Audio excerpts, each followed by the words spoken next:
Hey y'all, today I'm going to do something that I've been wanting to do for a while. I really haven't had a need to do it, but I thought it might make an interesting video. So, for those of you that don't know, this is a hog scraper. And we raise hogs every year and process them, butcher them, and all ourselves. If you go over to True Grit Appalachian Ways channel and search their video through their videos, you can find a video seeing these in use. And I've been wanting to make one for the last couple of years. We got a whole 5-gallon bucket full of them. We haven't really needed any. But what I've got is a couple drop cuts from a local fabricating shop. These come off a CNC plasma table.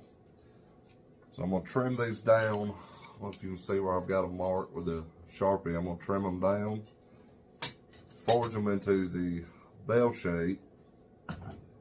I've got a piece of scrap oak, cut to length and marked, and a 1/4 inch by 6 inch carriage bolt. So you see the construction is pretty simple. We'll drill it out, run our bolt through, forge our bells, and we will have our scrapers. So I'm going to start with trimming these down, then we'll go to the forge and put our bell shape in them.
We've got our swage block set up here on the anvil, and this is the only thing I'm iffy about, because I've never made one of these. I don't know if I should put my hole in first or forge them and then put the hole in for the bolt. But I'm going to try it first without the hole, just in case I get off center with my forging. I can put the hole where it needs to be. That's the only thing that worries me. If I go ahead and put the hole in and then I'm a little off forging it, then it'll sit on there crooked. But we're going to try it this way and see how it turns out.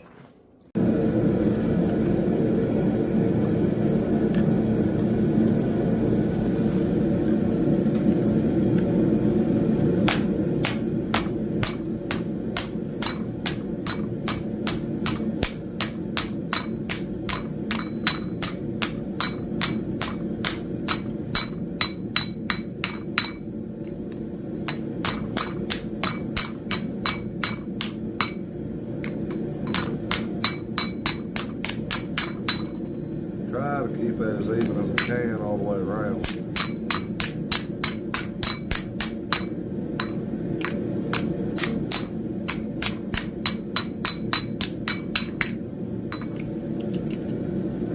That should be good for the one side.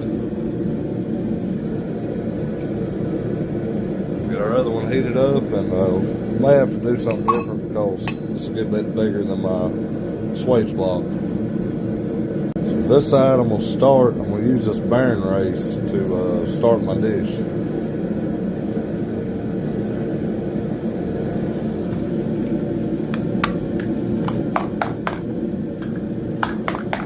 So just try to keep that centered, like to move it around.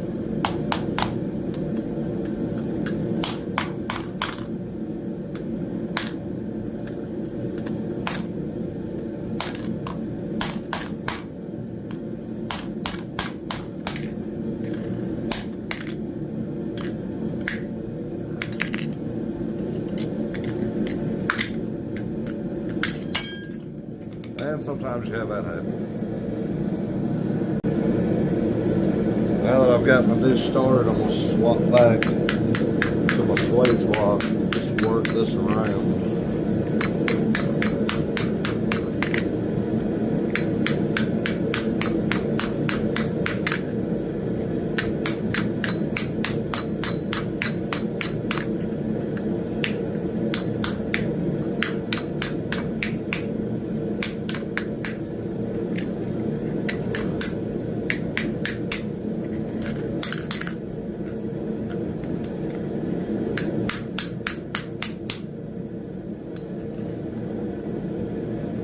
Getting pretty close. I'm going to dish a little bit more, see if I can even it up some.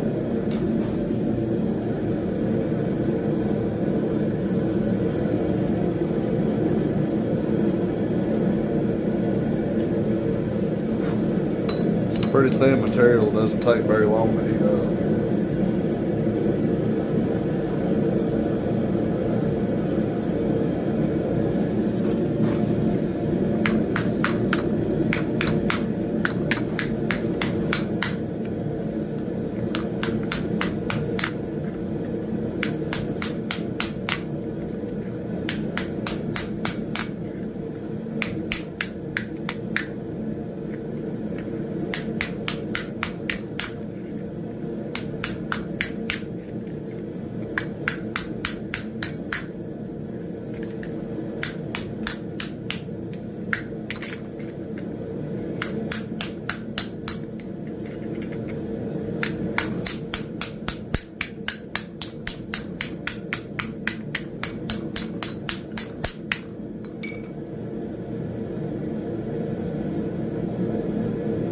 Not very heavy blows with the hammer, I'm just tapping it.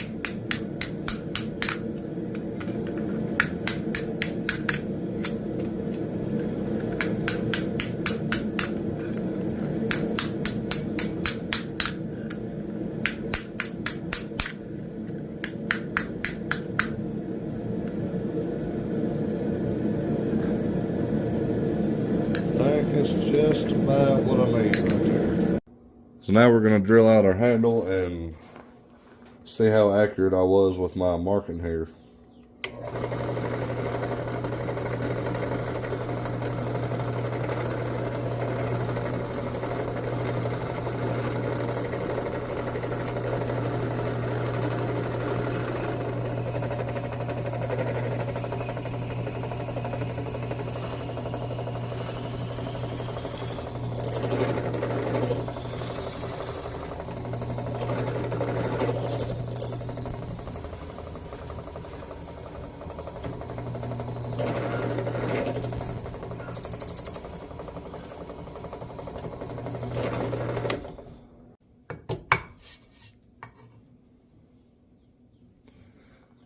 And we'll see if we can get our holes to meet up in the middle.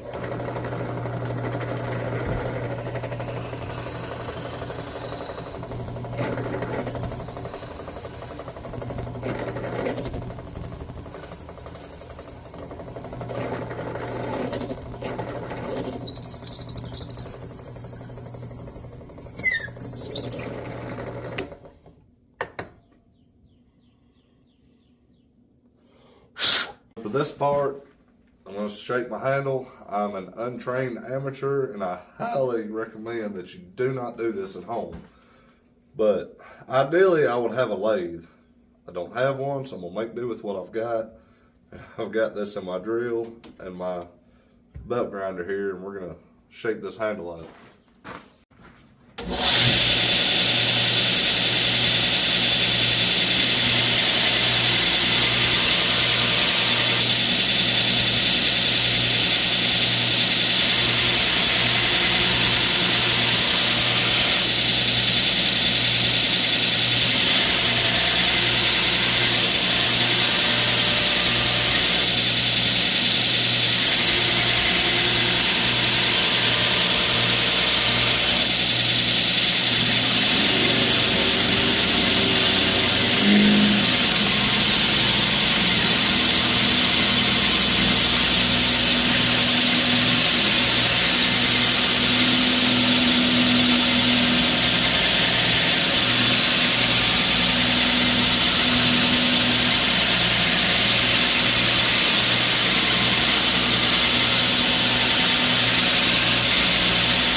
So like I said, I do not recommend that. But the progression on that was 36, 120, and then a 220 scalloped. Give us a little bit of an hourglass shape with a palm swell. Should get us a good grip on it. It's quick and efficient, but probably not the safest thing to do. So our pieces have cooled off. I center punched them. I just kind of eyeballed it. It doesn't have to be perfect for what we're making. I'm going to drill my holes, and for this small end, I'm going to file it out square for the head of the carriage bolt.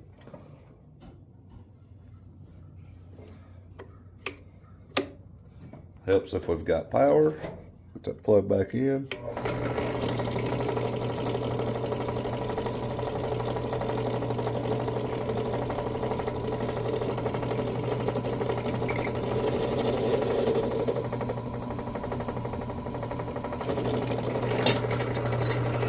I like to get a starter hole in, and then we'll step up to a 1/4 inch size.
Why it's best to use a vise. A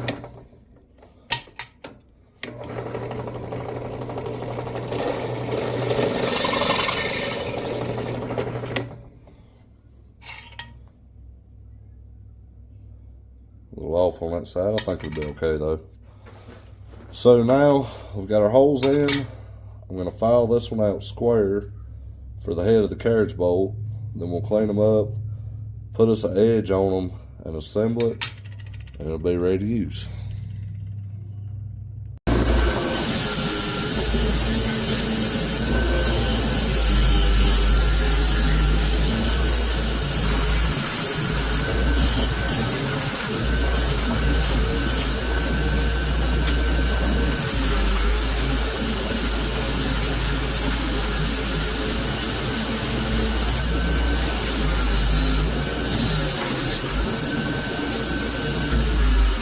So I've got them wire brushed, and what I'm going to do now is put my beeswax finish on them, just to help keep them from rusting a little bit. I've misplaced my torch.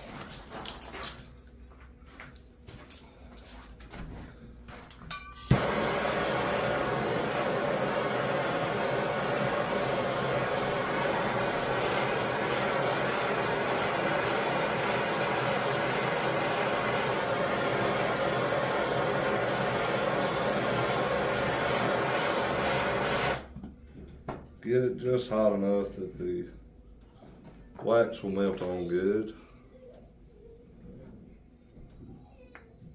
and leave us a nice protective coating.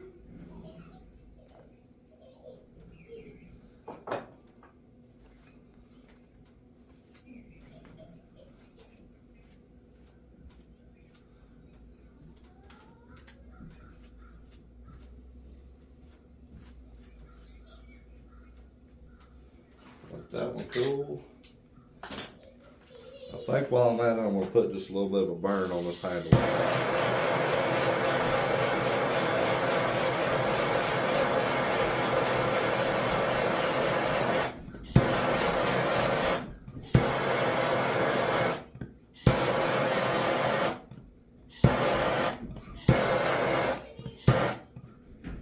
Darken it up just a little bit. I'm sure y'all can hear my kids playing in the other part of the shop up there. We'll get our other piece done here.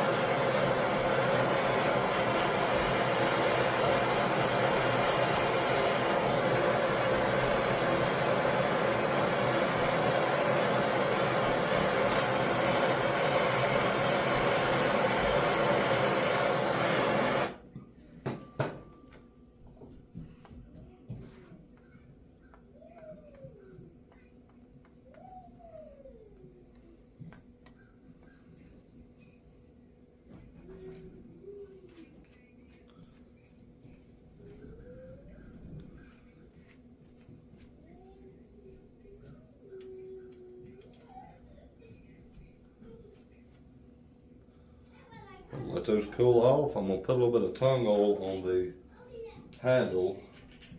We'll put it together and she'll be done. One more step here I did about forget. I'm gonna put just a little bit of an edge on this. You don't want it really sharp, but you want it to be able to grab the hair good.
Now that this is dome shaped instead of flat, you can probably see it there, but if you just grind or file straight down, it puts you a nice little edge on there. It's somewhat sharp, but you don't want it to where it'll cut the skin on the hog. So now that we've got all our pieces finished, it's time to put it together. So our 1/4" bolt and our small end of the scraper. This is good for around the head and little nooks and crannies on the pig.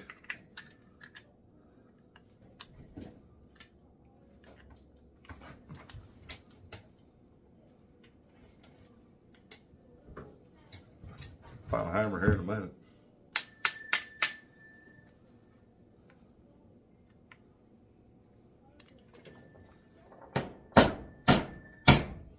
We'll get that shank on that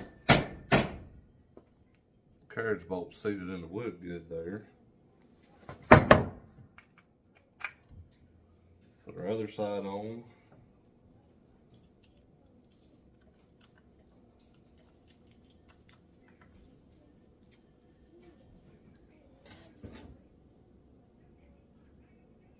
I'll tighten it up later, but there you go. There's our hog scraper. There's our antique one that we modeled it after, and there's the one that we just made. So this coming year, around December, when we get our hogs and we raise them out, it's time to butcher them and process them. We're going to try it out, see how it does. There it is. Hope y'all enjoyed it. Hope you learned something. Thank you for watching. Have a good day.